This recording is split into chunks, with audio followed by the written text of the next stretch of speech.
I would like to talk about these methods. This is very important point which come to in my mind, that whenever we want to do an edge computing, um, edge AI, we talk about the edge AI and especially the object detections. So, what kind of algorithms do we have? Although this project is talking about the object detection on the Raspberry Pi nowadays are capable of doing many more things than simple, you know, object detection. So these are the algorithms are talked for object detection, a single stage detector such as the mobile net and efficient dent. These two deep learning models are very popular, which are lightweight and could be used on edge AI devices. Another is FOMO. FOMO is also very popular on the ESP32 modules. It stands for faster objects, more objects. If you see the ESP32 TensorFlow examples, you will come up for the object detection of FOMO models. So yes, FOMO is very popular. On the Raspberry Pi, YOLO is also popular. There are many implementations of the YOLO Tiny on the Raspberry Pi, and it works pretty well. I also had uploaded some examples on my website and my YouTube videos. TensorFlow Lite Edge Impulse. Yes, if you go to the Edge Impulse website and you uh, train your ESP32 object detection model, they also prefer the FOMO model. So the overall process is work like that. You get a data set of the images, you train some kind of model like efficient net or mobile net, you choose some, convert it to TensorFlow Lite. This is the Google AI doing. Then you need a TF Lite runtime. This runtime will work on your actual live feed, camera feed, and detect the object and draw a bounding boxes. If you have your own custom dataset, you prepare that dataset. Then you come to RoboFlow, and what you do, you just label your dataset in RoboFlow and annotate that dataset process. Then you can use Ultralytics to train YOLO version 8, or you can come up on the Edge Impulse and train a TF Lite model. There is also .eim and SSD MobileNet version 2 and or FOMO you chose from, and this is working pretty well. Otherwise, in Ultralytics YOLO V8 you will get .pt file,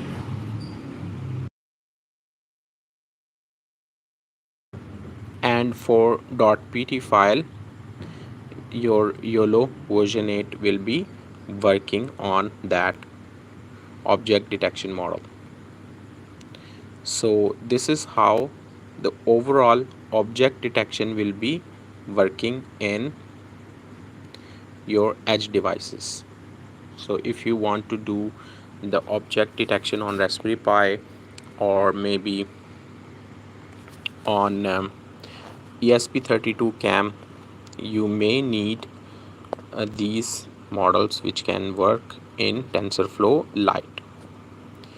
So this is Hexter.io website from where I took this image from to explain this to you.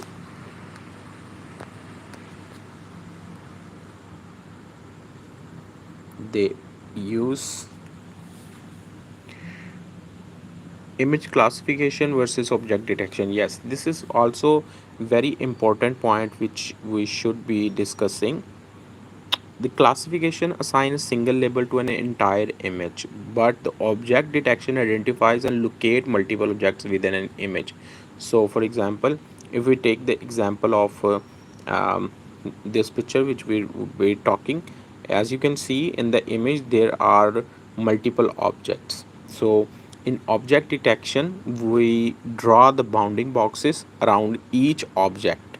This is the object detection. But if we do classification, we grab one image and we label it to our class, so whole image will be treated as a single class. That's the major difference between the object detection and the classification. So you should be very careful about this. And one more thing,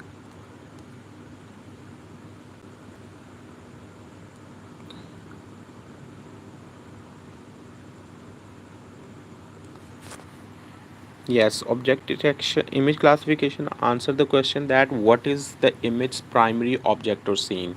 On the other hand, the object detections what objects are in the image.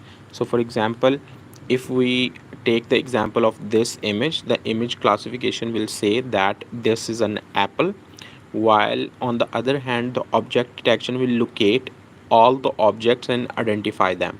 So in multiple objects, if we have multiple objects in the image and we want to draw the bounding boxes around each object, then we need to go for the object detection phase, and it will say that this is apple, banana and orange, and so on and so forth. This image will illustrate the critical difference. The key components of the object detection, that there are two: object classification and object localization. Obviously the object detection has to locate where the object is, and it has to classify what kind of object that bounding box belongs to. The object classification, this component determine the class or category of the each detected object, similar to the image classification but applied to each localized region. So for example, the component object localization, it locates where the objects are. So for example, if you do the segmentation on an image, and each segment will be classified for the detected objects. What are the approaches you have? There are two main approaches to object detection: two stage detectors. These two stage detectors, these first propose regions of interest and then classify each region. So for example, two stage detector do the object detection process in two stages. First of all, they propose that in these kind regions the object could be, and then classify that region. For example, the RCNN and its variant, which is fast RCNN and faster RCNN.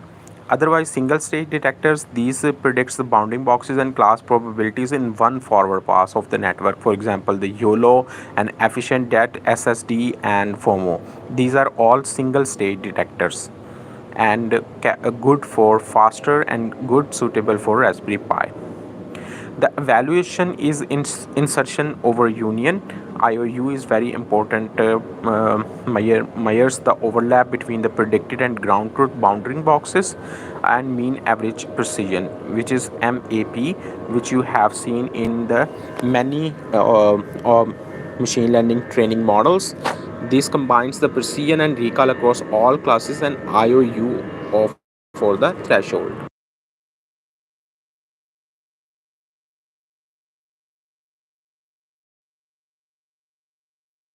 Obviously, the frame per second measures the detection speed, and it will tell how fast the object detection is. So that's why SSD MobileNet version 1 and efficient dat, those models were trained on the Cocoa. You can download the pre-trained models, and The Cocoa dataset is very common for object detection, and it comes with over 2 lakh labeled images and 91 categories. So you can download that from the GitHub and use them in your Raspberry Pi, just like this image. This article has very good images. So there is a Cocoa dataset which is 300 by 300 by 3.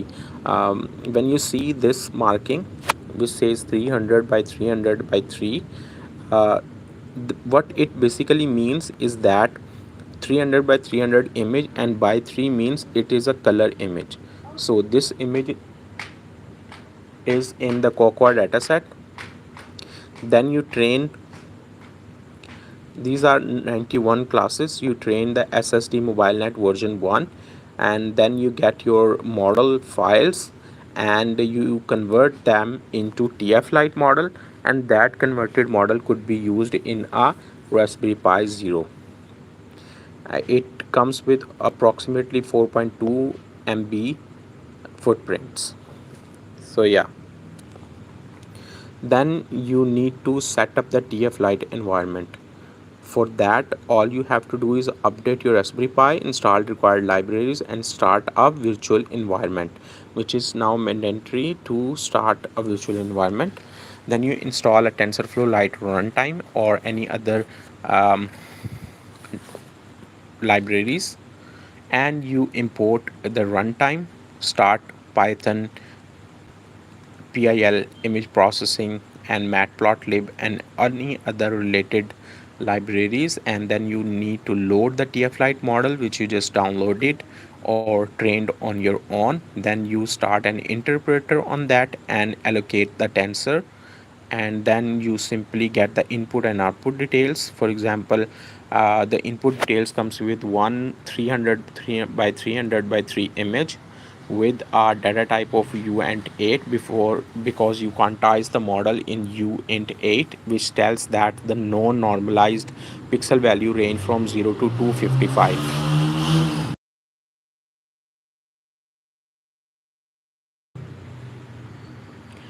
So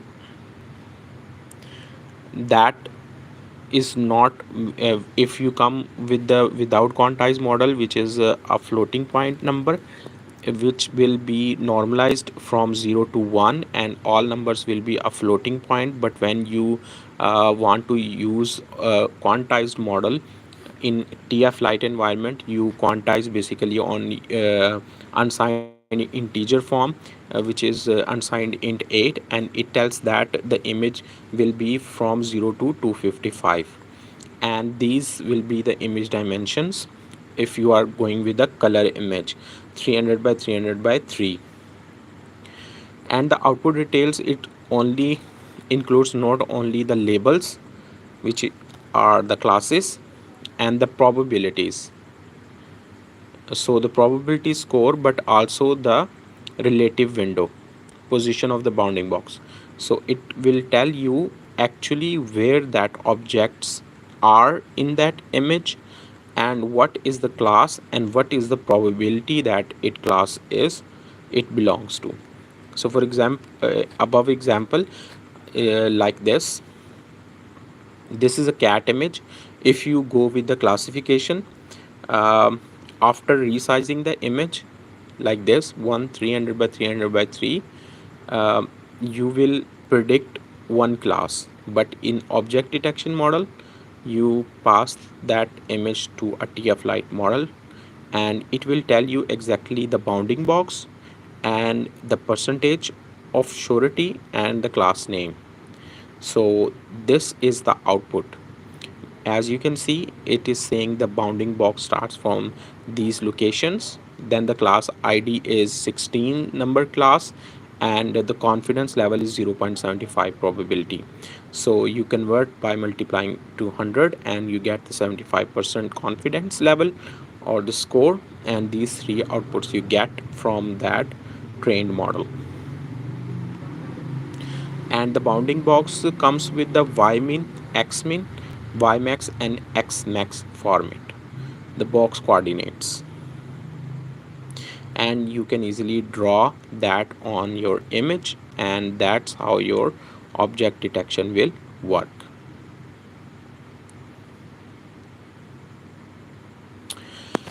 The efficient DAT.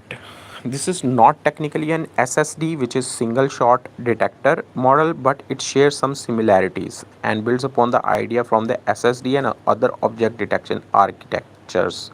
So, for example, this was developed by Google Research in 2019 and it used the efficient net as the backbone network.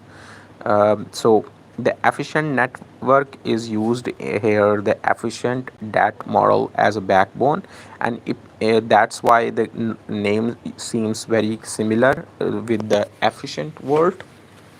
And it employs a novel bidirectional feature pyramid network, which called BIFPN, and it uses compound scaling to scale the backbone network. So similarities that both are the single state detectors, meaning they perform object localization and classification in a single forward pass, unlike the two shot detectors where you first of all you localize then classify. Both use multi-scale features maps to detect object in different scales. Key differences: the backbone. SSD type use VGG or mobile net, while the efficient that use efficient net. So this is the backbone difference of both. And the feature fusion, SSD use a simple feature pyramid, while the efficient that use the more advanced BIFPN pyramid. The scaling method, efficient that introduce compound scaling for all components for the network.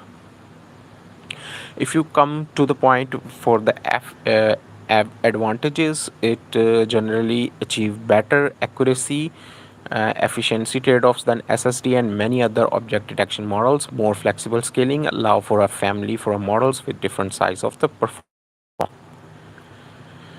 So what project they are doing, they collect the raw data, then okay, so they had created a web page model, Python script for a web page interface to capture the images with the Raspberry Pi. Yes, they made this interface and it comes handy to collect the images. So that's the image collection, and then you click the stop. Now you need a labeling data.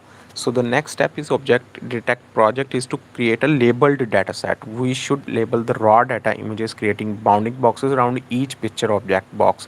You can use label image, CVAT, RoboFlow, or even the Edge Impulse Studio to do all of this. uh, in their case they are using a RoboFlow. You can create a free account and then you annotate the pictures you like this. If you see this image, this is a RoboFlow interface.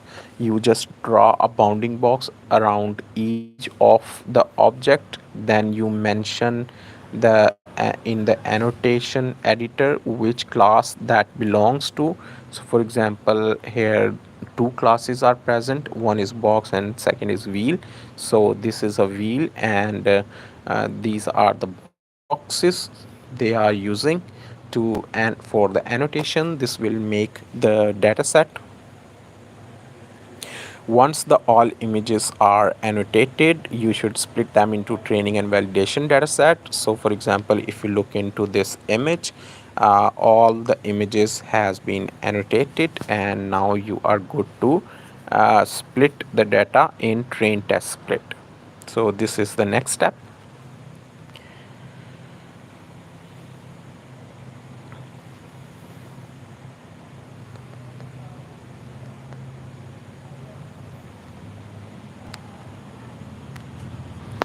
And if we go further down, once they got the data, they also can use the RoboFlow or Edge Impulse to train that. After annotating, they can train directly in that web interface and download the quantized model using the TensorFlow Lite, and or you can train them locally. but they are training on SSD mobile net model on Edge Impulse Studio. So they go to the Edge Impulse Studio, log in, and upload the annotated data, go data acquisition, and then upload data, select a folder, train test, and this will be the data loaded into the Edge Impulse Studio. If you want to look into the interface of Edge Impulse Studio, it is something like this. And that Edge Impulse Studio data you got.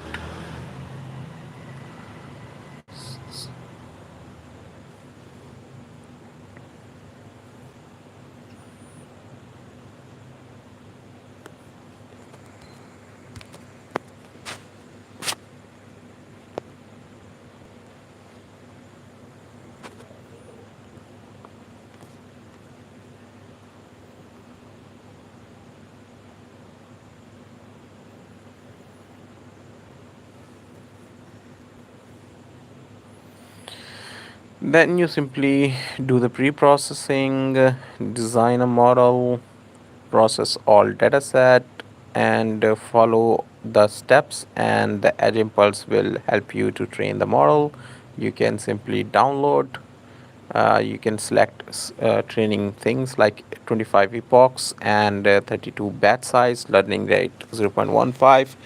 For validation during training, 20% of the data set will be spared. And finally, you are good to deploy the model on your Raspberry Pi. You download the TF Lite model, and a binary for Linux could be implement the Edge Impulse Linux protocol, which let us run our model on any Linux-based development board with SDKs of Python. For example, see the documentation. So if you download that binary, you can use with any Linux distribution. Inference and post-processing is pretty similar. You just mention the labels which you used, 0 for boxes and 1 for wheel, and you load the model. Then you start the interpreter, you get an image, you pass that image to um, plot the image and pass to the interpreter, and it will give you an output, and you can simply print that information: bounding box, confidence, and class. Once done, you can simply map it onto the image, and it will tell that what is that object and what is the boxes. Anyways, that's how object detection will work on edge devices. Training a FOMO model is very similar. You just need to know how the FOMO works. The FOMO leverages the MobileNet v2 to perform this task. The MobileNet 2 processes the image input to produce a feature map that captures essential characteristics such as textures, shapes, and object edges in a computationally way. So the FOMO divides the image into blocks of pixels using a factor of 8 for input of 96 by 96. The grid would be 12 by 12. So 96 by 8 is equal to 12. That's why for 160 by 160 the grid will be 20 by 20, and so on. Next, FOMO will run a classifier through each pixel block to calculate the probability that there is a box or a wheel in each of them, and subsequently they determine the region that have the highest probability for containing the object. If a pixel block has no objects, it will be classified as backgrounds. From the overlap of the final region, the FOMO provides the coordinates of the centroid of the region. The trade-off between speed and precision: the grid resolution. FOMO use a grid of a fixed resolution, meaning each cell can detect if an object is present. And multi-object detection: since each cell is independent, FOMO can detect multiple objects simultaneously in an image by identifying multiple centers. So you can use the edge impulse web interface to train your model, and once done you can download and infer the model on the um, Raspberry Pi. If you go to the YOLO model round, you have to use the Ultralytics YOLO V8. It is a revision of the acclaimed real-time object detection and image segmentation model. YOLO version 8 is built on cutting-edge advancement in deep learning and computer vision. And YOLO stands for You Only Look Once. This model is highly efficient and widely used object detection algorithm known for its real-time processing capabilities. Unlike the traditional object detection system that repurpose classifiers or localizers to perform detection, YOLO frames the detection problem as a single regression task. So this innovates approach enable YOLO to simultaneously predict multiple bounding boxes and their class probabilities for full image in one evaluation, significantly boosting its speed. So the key features is that it is single network architecture. YOLO employs a single natural network to process the entire image, and it divides the image into grid, and for each grid cell directly predicts bounding boxes and associate class probabilities. This end-to-end training improves speed and simplifies the model architecture. YOLO do the real-time processing, and this is their one of the standout features, and its ability to perform object detection in real time. Depending on the version and the hardware, YOLO can process image at high frame speed. So if you are doing there is also over the year YOLO has undergone significant improvement from version 1 to version 10. Each iteration has introduced enhancement in accuracy, speed, and efficiency. V8, for instance, incorporates advancement in the network architecture, improved training methodologies, and better support for various hardwares, ensuring a more robust performance. Although the V10 is the family's newest member with an encouraging performance based on its paper, which is published in May 2024 and is not fully integrated with the Ultralytics library. Conversely, the precision numerical curve analysis suggests that YOLO V8 generally outperforms YOLO version 9, capture a higher proportion of true positive while minimizing false positive more effectively. For more details, you can see that article, and this is the graph. So how to install on Raspberry Pi? First of all, deactivate the previous work environment, then create a directory and create further two directories, models and images inside that YOLO directory. Then create a new YOLO VNV and activate that. After that, you need to update and install Python and pip. Then you have to install Ultralytics, and you can use with the export dependencies and reboot. Once done Ultralytics installation, you can test the YOLO by predicting YOLO V at YOLO command. YOLO predict model name is YOLO V8 and source is http ultralytics.com and images bus.jpg. You provide a URL as a source, and it will do all the YOLO V8 prediction on it, and the result will appear like person bus, like this, four persons, one bus, one stop sign, and the prediction is done in 17,946.4 milliseconds. So that's the processing speed. Also, we got a message that results saved to this folder. Inspecting that directory, we can see a new image saved bus.jpg, and that will look like this. So that is the final output of YOLO V8 prediction.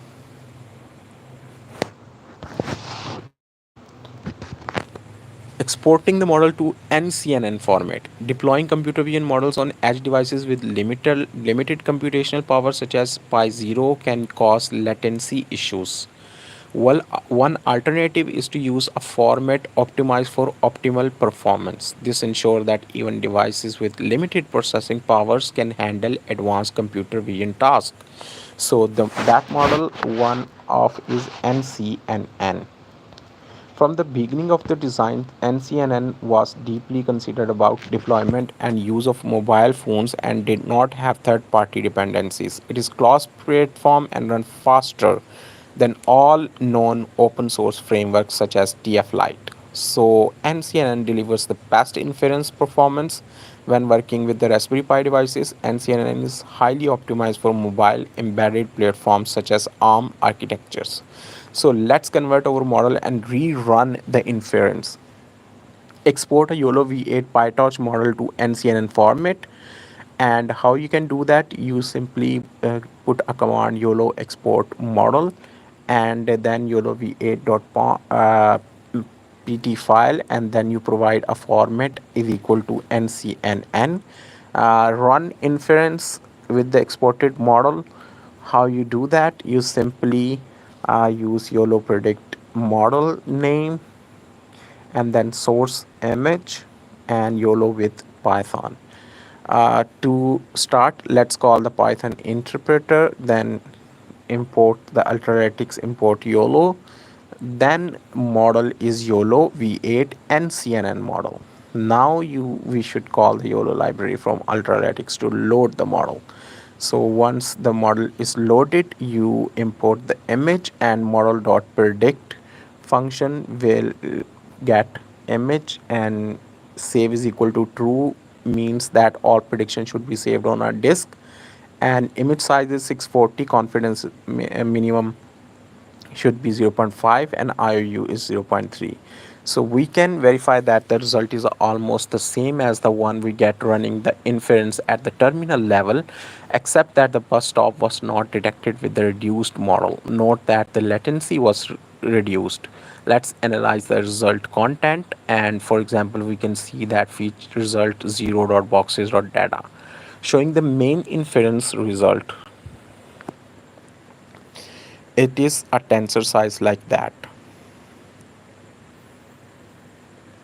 Once done, you will get all the inference time, printing information, and once you done with that, you can customize the YOLO data. You can open that on Colab.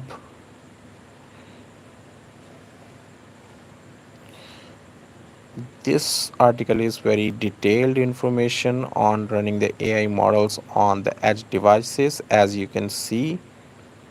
So it is a good thing to explore if you want to try or doing any kind of project which deals with the object detection on the edge devices. So that's all I think for today's video. If you have any questions.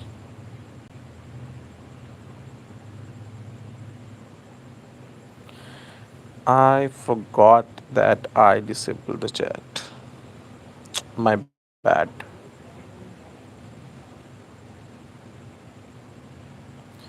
Actually, I was so lost in reading the. Yeah. So, there are similar projects for the object detection done on Jetson Nano, Edge Impulse object detection on Bellina OS.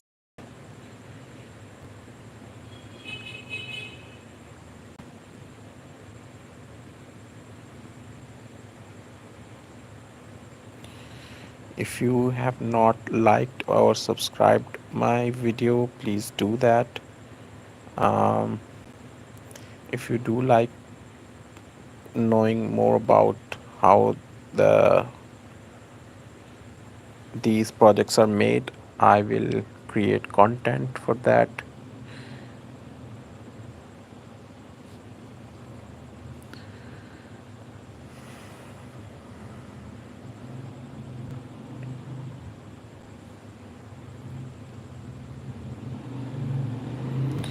Yes, I think we should, before closing, we should also talk about the easy object detection with teachable machine. The teachable machine, it is a very good alternative for training rapidly your object detection model. And all you have to do is open their teachable machine web interface, upload your image, click a train button, and you are good to go. You can also capture the images live with the webcam, and you can, like this, I think this video will explain it very well, the whole process. Let's view that. This is how the interface will look like. You upload all the classes, and after that you done training, you can see a live preview. As you can see in the right side where the images are being changed, it is detecting all of that. So that's how the teachable machine works. Let me see if they have a demo for collecting the dataset. I think this video should be talking about collecting the dataset. Yes. Coconut. They also train the background.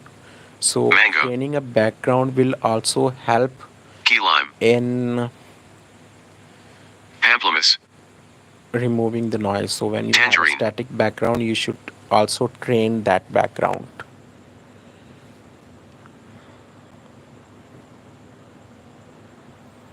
And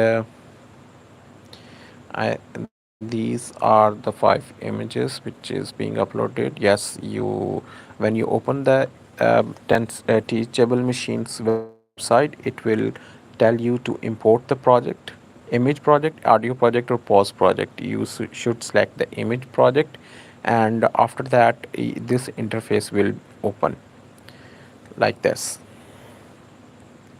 Here you have two options. One is to select a webcam, or the other is to upload the image for both of the classes. And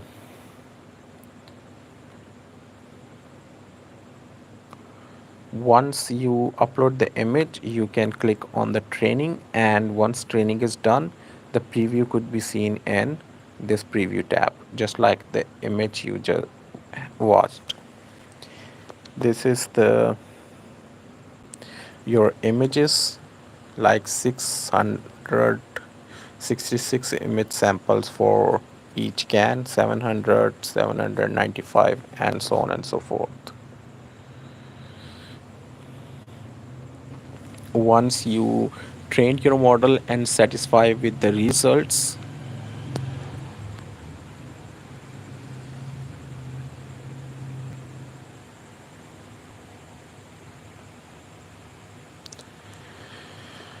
once you satisfy with the result, you come up with this tab, and you can download the model, and you can utilize that model.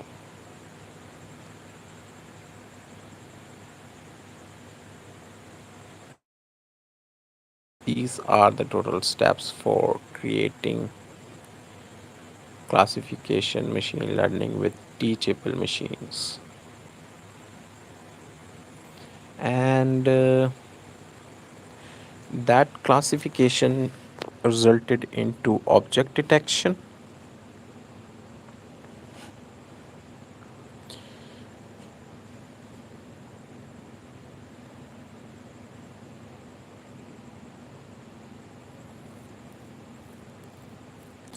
There is a GitHub link for the code.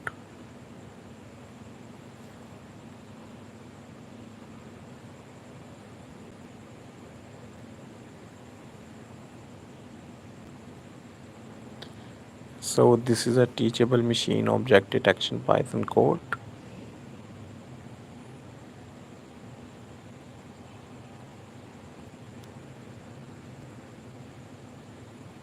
and this is YOLO based object detection code.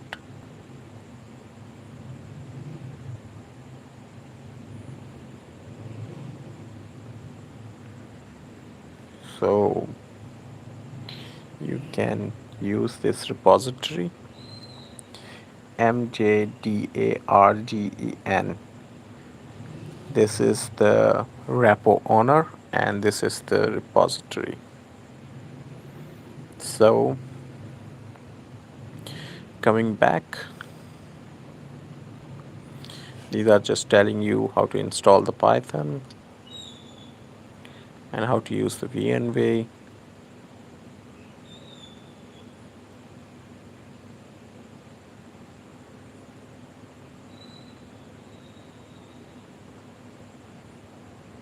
So yes, that's pretty it.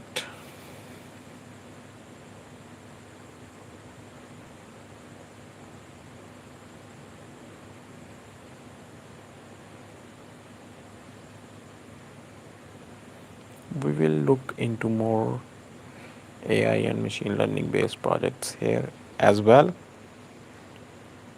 Um,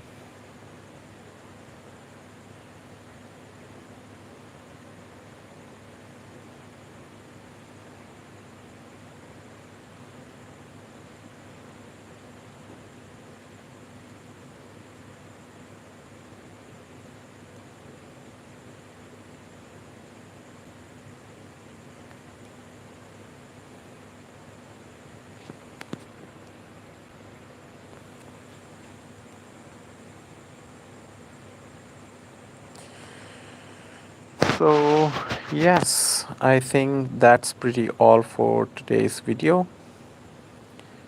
See you in the next one. Thank you.